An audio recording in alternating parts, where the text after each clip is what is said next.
Halo semua, nama saya Ines Amanda Suci dan pada kesempatan kali ini saya akan menjelaskan mengenai artikel saya yang berjudul Version Control Git untuk mata kuliah Proyek Perangkat Lunak 2021. Untuk lebih lengkapnya dapat membaca artikel Version Control Git saya pada link ini. Namun pada kesempatan kali ini saya akan menjelaskannya secara lebih singkat. Lalu berikut adalah topik-topik yang akan saya bahas yaitu version control, setup Git, Git workflow, dan juga Git command. Yang pertama adalah mengenai version control. Jadi, apa itu version control? Version control adalah sistem yang menyimpan perubahan file atau kumpulan file dari waktu ke waktu.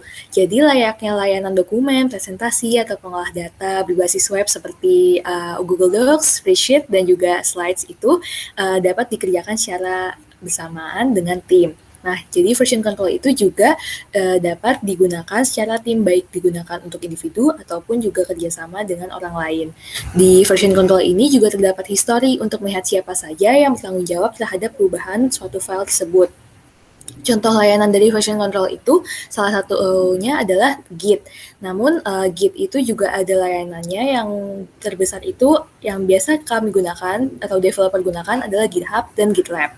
Seperti di PPL kali ini kami menggunakan GitLab. Lalu apa saja sih manfaat Git itu? Manfaat yang didapatkan dalam menggunakan Git itu antara lain dapat bekerja sama dalam waktu yang sama. Di sini maksudnya adalah ketika suatu tim mengerjakan suatu proyek, namun pada waktu dan detik yang sama pun itu bisa saja dikerjakan suatu proyeknya. Lalu merencanakan proyek juga. Jadi contohnya adalah di GitLab. Di GitLab itu memiliki fitur issues.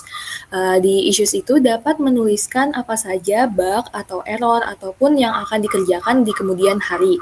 Lalu ada juga tracking progress dan deploy. Jadi tracking progress ini dapat melihat progres dari tim dari awal mulai mengerjakan sampai akhir mulai mengerjakan itu seperti apa saja, dan juga di situ dapat untuk melakukan deployment ini maksudnya agar aplikasi atau website yang di-develop oleh developer dapat digunakan oleh orang lain. Lalu saya akan membahas mengenai setup Git dari awal. Di setup Git ini bagaimana sih caranya untuk pertama kali atau untuk pemula gitu? Pertama-tama kita harus melakukan download Git-nya di link ini. Lalu jika sudah di-download dan juga sudah di-install, kita harus melihat apakah Git ini sudah terinstall atau belum dengan menggunakan git min version. Di sini melakukan komennya ini menggunakan CMD, bisa dilihat di masing-masing PC dan juga dibuka CMD-nya, komennya, lalu diketikkan git dash version ini. Nanti akan muncul berapa versionnya jika memang kita sudah menginstalnya. Lalu ada konfigurasi username dan email. Di sini dilakukan untuk pertama kali yang belum pernah menggunakan Git. Jadi git config global user.name diisi dengan username kita, apakah di GitHub atau di GitLab kita. Jadi harus diisinya juga harus sesuai agar terconnect. Lalu juga dimasukkan juga emailnya, dan juga ini sesuai dengan email yang kita gunakan di GitHub atau GitLab tersebut. Jika sudah, kita bisa lihat cek konfigurasinya dengan menggunakan komen ini git config dash list. Nantinya akan terlihat username dan email kita, apakah sudah sesuai atau belum. Lalu selanjutnya saya akan membahas tentang Git workflow. Git workflow itu sebenarnya ada 3 tahap, nanti akan dibahas lagi lebih lanjutnya, tapi tahap awalnya itu dari working directory, lalu nanti masuk ke staging area, dan juga masuk ke repository. Ini dua gambar ini hampir sama, tapi step-nya dan juga komennya antara lain seperti ini. Dari git add, dari working directory menggunakan komen git add, lalu masuk ke staging area, lalu dari staging area untuk agar masuk ke local repo itu menggunakan git commit, lalu dari local repo agar masuk ke remote repo itu menggunakan git push. Tapi jika kita ingin melakukan pemanggilan dari remote repo ke local repo menggunakan git pull. Lalu ada juga git checkout, nantinya akan dibahas satu persatu di slide berikutnya. Lalu berikut adalah step-stepnya.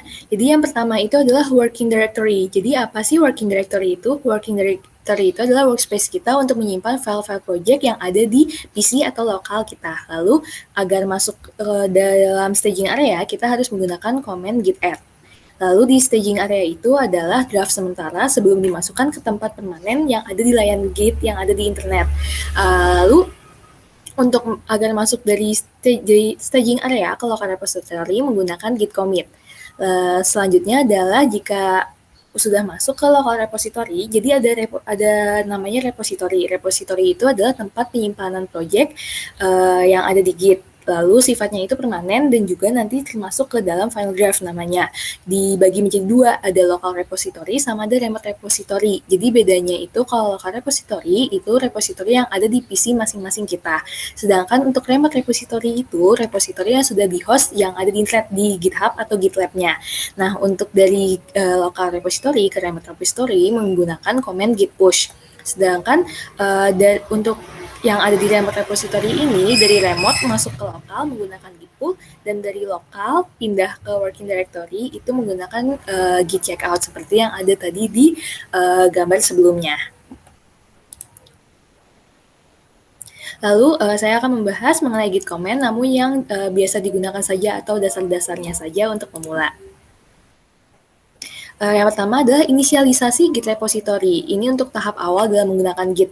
Jika kita baru membuat repository, kita akan menggunakan command git init. Nah, di sini inisialisasi Git repository-nya secara lokal dan akan membuat folder namanya .git di working directory yang masih kosong. Jadi nanti di PC kita masing-masing akan ada folder .git. Sedangkan untuk jika kita sudah memiliki repository sebelumnya, bisa menggunakan git clone. Di sini nanti akan membuat folder .git juga beserta file-file yang ada di dalamnya. Lalu bisa menggunakan HTTPS atau juga menggunakan protokol SSH seperti ini. Lalu untuk menambahkan remote itu sebelum melakukan uploading file ke repository ya, menggunakan command namanya git remote. Berikut adalah macam-macam git command untuk git remote-nya itu bisa mulai dari menambahkan remote menggunakan HTTPS dan juga SSH atau verifikasi mengganti URL-nya bagaimana baik menggunakan HTTPS atau SSH. Nah, lalu menambahkan file. Jadi ada 3 tahap kondisi file agar bisa masuk ke repository. Yang pertama itu adalah modified. Nah, di sini file itu sudah berubah dan dimodifikasi, tapi hanya baru dilakukan save di working directory, jadi di lokalnya kita masing-masing. Lalu tahap kedua itu stage. Di stage ini agar kondisi modified dapat berubah ke stage itu, maka diperlukan namanya git add. Nah, di git add itu jadi bisa menggunakan komen-komen berikut ini. Git add nama file untuk spesifik satu file, lalu spesifik beberapa filenya bisa langsung dituliskan seperti ini, atau keseluruhan dengan menggunakan git add titik. Lalu yang terakhir adalah tahapnya namanya committed. Di sini file itu sudah masuk ke local repository. Nah, caranya itu menggunakan git commit. Cara penggunanya seperti ini, git commit -m write your message here. Di sini catatan tambahan karena kami di PPL menggunakan test driven development, jadi di awal message ini ditandai dengan red, green atau refactor yang akan nanti dibahas di artikel mengenai test driven development ini.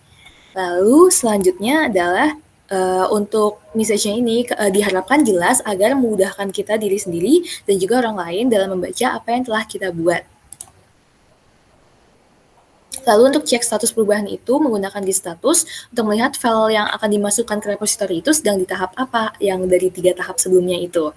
Lalu ini berikut adalah referensi tampilan dari git status seperti ini. Selanjutnya adalah share perubahan file ke remote repository, itu menggunakan git push command-nya. Jadi file yang berada di kondisi committed itu kan masih di local repository. Untuk masuk ke remote repository-nya itu menggunakan git push. Ini berikut adalah cara-cara untuk melakukan command git push. Lalu ada juga update perubahan file dari remote repository. Jadi itu menggunakan git pull. Biasanya ini digunakan dalam kerjasama dalam tim. Nah, untuk mensinkronisasikan juga perubahan file yang ada di dalam repository, karena kan yang ada juga misalkan rekan kita dari yang mengerjakan bagian yang lain, tapi kita mengerjakan bagian yang satu lagi, dan itu kan belum sinkron, jadi kita menggunakan git pull agar file kita yang ada di lokal itu tersinkronisasi dengan baik. Nah, ini adalah komennya, ada git pull dan juga git pull origin nama branch. Lalu ada juga history yang terakhir, yaitu git command-nya menggunakan git log untuk melihat history beserta commit apa saja yang telah dilakukan di repository. Nah, ini adalah contoh tampilan dari git log seperti ini. Ada commit-nya, lalu ada juga ID-nya apa, autornya siapa, dan juga tanggal beserta sampai jamnya juga ada. Berikut adalah referensinya. Dan sekian dari video saya kali ini. Terima kasih.